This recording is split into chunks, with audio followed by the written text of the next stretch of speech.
দক্ষিণ আফ্রিকার eastern Cape প্রদেশে ভয়াবহ অগ্নিকাণ্ডে ৬ বাংলাদেশির মৃত্যু হয়েছে। প্রাণ হারানো ৬ বাংলাদেশিদের মধ্যে ৫ জনই নারায়ণগঞ্জের বাসিন্দা বলে জানা গেছে। কুইন্সটাউনের একটি বাংলাদেশি মালিকানার দোকানে ভয়াবহ অগ্নিকাণ্ডের এই হতাহতের ঘটনা ঘটে। এদিকে তাদের মৃত্যুর খবর ছড়িয়ে পড়তেই শোকের ছায়া নেমে এসেছে নারায়ণগঞ্জের আলিরটেকে। স্বজনদের আহাজারিতে ভারী হয়ে ওঠে পুরো এলাকা। বিস্তারিত আফসানা নীলা রিপোর্টে।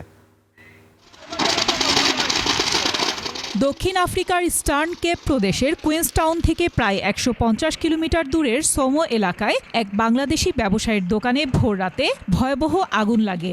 এতে ঘটনাস্থলেই মৃত্যু হয় দোকানে থাকা ৬ বাংলাদেশির।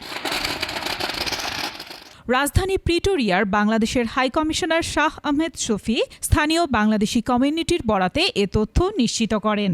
প্রবাসী বাঙালিদের সূত্রে জানা যায়, দোকানের ভেতরের আবাসিক কক্ষে ৭ জন ঘুমিয়েছিলেন।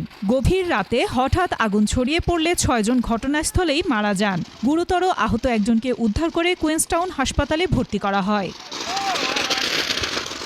ওই দোকানটা বড় সুপার শপ, ওখানে প্রায় ৩০-৩৫ জন কাজ করে। আফ্রিকান, মালয় এবং বাংলাদেশি সহ বাংলাদেশি মালিকানাধীন ফারুক ভাইয়ের দোকান। এই হচ্ছে সর্বশেষ পরিস্থিতি।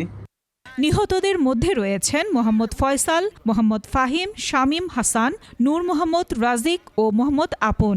নিহত ৬ জনের ৪ জনের বাড়ি নারায়ণগঞ্জ সদর উপজেলার আলিরটেক ইউনিয়নে, একজনের বাড়ি পাশের ইউনিয়ন বক্তাবলিতে এবং আরেকজন মুন্সিগঞ্জের। এ মর্মান্তিক ঘটনায় শোকের ছায়া নেমে এসেছে নারায়ণগঞ্জের আলিরটেকের ক্রোকেটচর গ্রাম জুড়ে। শোকে মাতম করছেন নিহতদের পরিবারগুলো। ও আল্লাহ গো, আল্লাহ, ওরে আল্লাহ, বয়স মনে হয় 18-19 হইব। কালকা পোলার লগে কথা কইছি, পোলার এমন বড় বড় দাড়ি, বাসক তো নামাজ পড়ে, আবার তাহাজ্জুদ নামাজ পড়ে। ৭ জনের ভিতরে একজন বের হয়ে গেছে, 6 জন আটকা পড়ে রয়েছে।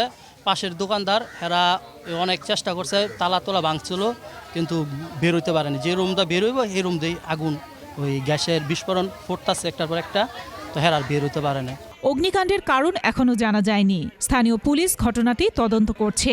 এর আগেও দেশটিতে ভয়াবহ অগ্নিকাণ্ডে একাধিক বাংলাদেশি প্রাণ হারানোর ঘটনা ঘটেছে। আফসানা নীলা, ডেস্ক রিপোর্ট, ২১ টেলিভিশন।